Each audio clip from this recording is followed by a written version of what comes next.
Oke, jadi gini ya, misal ya Mbak, eh, kejadian itu tuh terulang lagi gitu. Mbaknya itu gimana cara mengatasinya atau gimana sih perasaan kok gini lagi gitu?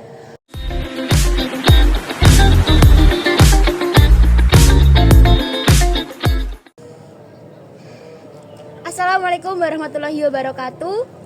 Perkenalkan, saya Eka Nur Fadila, mahasiswi semester 3 Prodi BKI UIN 1 Tulungagung. Pada kesempatan kali ini, saya akan melakukan wawancara terkait pengalaman dan kondisi emosional dalam kehidupan seseorang. Wawancara ini bertujuan untuk memenuhi mata kuliah asesmen BK. Nah, di samping saya terdapat narasumber yang sangat luar biasa. Dengan kakak siapa? Boleh? Baik, perkenalkan nama saya Cusnul. Saya dari Prodi Manajemen Dakwah, juga sama dengan kakaknya dari UIN Said Ali Rahmatullah Tulungagung gitu. Oke. Langsung saja dengan Mbak Jusna. Adakah pengalaman terkait tentang kesehatan mental pada kehidupan sekarang atau sebelumnya? Oke, baik. Ini saya langsung aja ya Mbak, kayak sharing-sharing bersama Mbaknya, Mbak Fadila ya. Nah, kalau dari sisi saya sendiri, kalau tentang mental ya, saya itu seseorang kan biasanya kalau berusaha sembuh ya dari penyakit mungkin mental, atau kan biasanya kan mental itu yang pertama itu, yang utama itu biasanya kan dari keluarga ya Mbak. Iya. Mungkin dari keluarga, pertemanan, dan yang lain-lainnya gitu. Nah, kalau dari saya sendiri itu masalah utama saya itu ya memang dari keluarga itu Mbak gitu. Soalnya itu dari kecil kan saya kan punya 2 saudara. Nah, punya 2 saudara. Saya dan adik saya itu juga sama-sama perempuan, sama-sama cewek. Nah, dulu itu saya itu ini saya juga sharing ya dari orang tua saya sendiri. Yang pertama itu ibu saya. Nah, ibu saya itu mungkin karena saya kan anak pertama ya.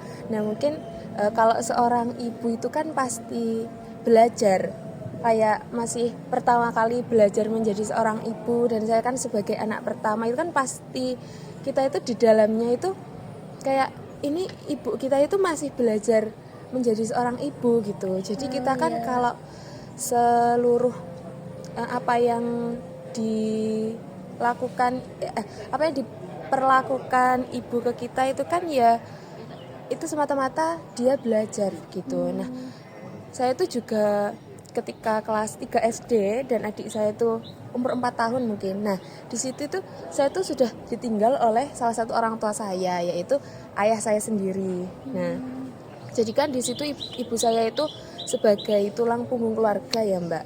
Nah, saat itu ibu saya itu bekerja untuk saya dan adik saya. Nah, ibu saya itu sempat nikah lagi. Nah, nikah lagi di waktu saya kan ditinggal ayah saya kan kelas 3. Nah, ibu saya itu nikah lagi waktu saya kelas 4 SD. Nah, di situ kan sebagai seorang anak kecil ya kan pastinya kan mangkel, pegel gitu ya. Mangkel, pegel ketika ibu saya kok nikah lagi gitu kan. Jadi saya tuh memberontak dengan cara itu. Ketika mereka menikah, itu saya tuh di dalam kamar, saya tuh nggak mau keluar sama sekali. Terus saya tuh juga cuek dengan yang ada di sekitar gitu loh, gitu. Jadi kalau dipikir-pikir kan lambat laun ya, kalau menurut saya sendiri. Oke, baik, saya lanjutkan ya Mbak tentang cerita saya. Saya tuh ya emang dari kecil itu kan kayak orang tua saya tuh tipe orang yang tidak akan bertanya kepada anaknya. Jadi kan anaknya itu ya sebagai saya itu kan lebih banyak diam ya.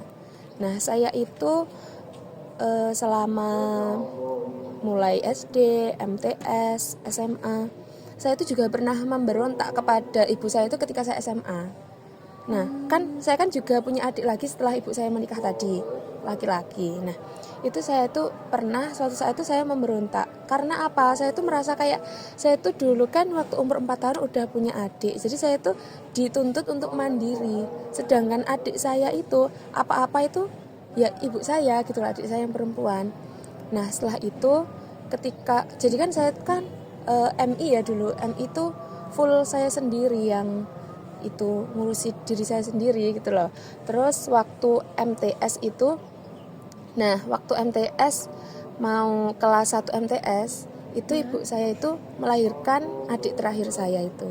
Jadi kan yang seharusnya saya itu diantar jemput gini ya, tapi saya disuruh naik motor sendiri. Nah sedangkan adik saya yang perempuan tadi itu tuh kayak dia itu pernah, ibu saya itu bilang gini, aku kan nama adik saya kan Muti ya, aku kalau Muti nggak tega gitu, nggak tega kalau dia naik motor sendiri. Terus saya tuh pernah memberontak, ya kok dibedakan gitu. Nah jadi tuh kayak setiap saat itu saya tuh mikir gitu ya, kok aku kok dibedakan gitu. Nah itu melonjaknya itu ketika aku SMA. Itu pernah setiap malam itu yang aku rasakan ya, itu setiap malam itu nangis gitu. Itu dan itu pasti dan mesti. Nah jadi tuh setiap pagi ketika saya berangkat sekolah itu biasanya itu teman-teman wis mesti ki, karena kan terlihat kan ya, terlihat dari raut wajahnya itu mesti ki. Dan itu waktu kelas kan itu COVID ya, itu waktu kelas 3 SMA waktu mau kuliah itu sampai itu berat badanku itu turun sekitar 8 kilo. Itu mungkin karena mikir banget ya, mikir kayak gitu. Nah ya seperti itulah. Terus lanjut di kuliah juga sama, tapi kalau untuk sekarang di dunia perkuliahan tuh udah agak beda karena mungkin orang tua saya jauh dengan saya ya, jadi perlakuan mereka itu udah berbeda dengan dahulu. Kalau dahulu tuh saya tuh kecil juga saya tuh juga pernah berontak. Saya tuh kalau kecil mungkin emosi ibu saya itu masih labil ya karena baru menjadi baru menjadi ibu. Itu tuh saya tuh mesti ngarani pakai sabuk itu digepui, bahasanya digepui, dijuwiti dan lain sebagainya. Tapi adik saya tuh nggak pernah diperlakukan seperti itu. Nah mungkin masa kecil saya tuh yang bikin saya nggak terima sampai hari-hari itu ya mungkin karena itu kok berbeda gitu. Oke, jadi gini ya, misal kejadian itu tuh terulang lagi gitu. Mbaknya itu gimana cara mengatasinya, atau gimana sih perasaan kok gini lagi gitu?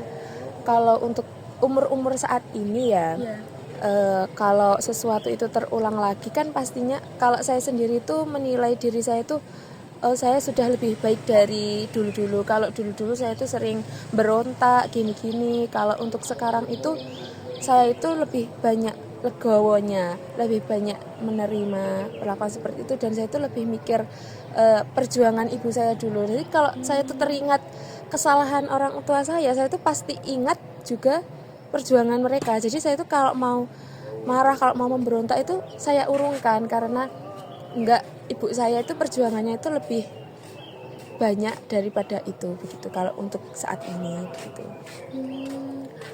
Nah sekarang kan mbaknya kayak jauh ya dari orang tua sekarang.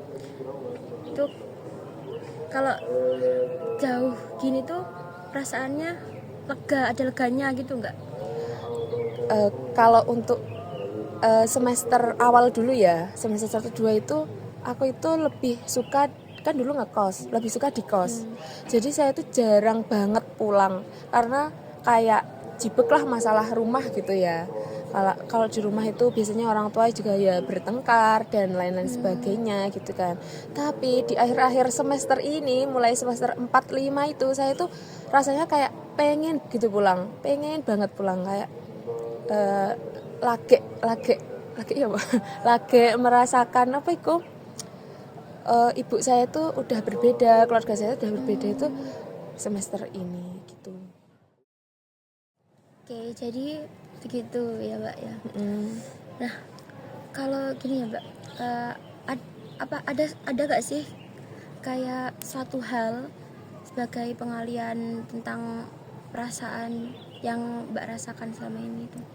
Kalau dari aku sendiri, yang pertama itu aku pasti cerita ke temen.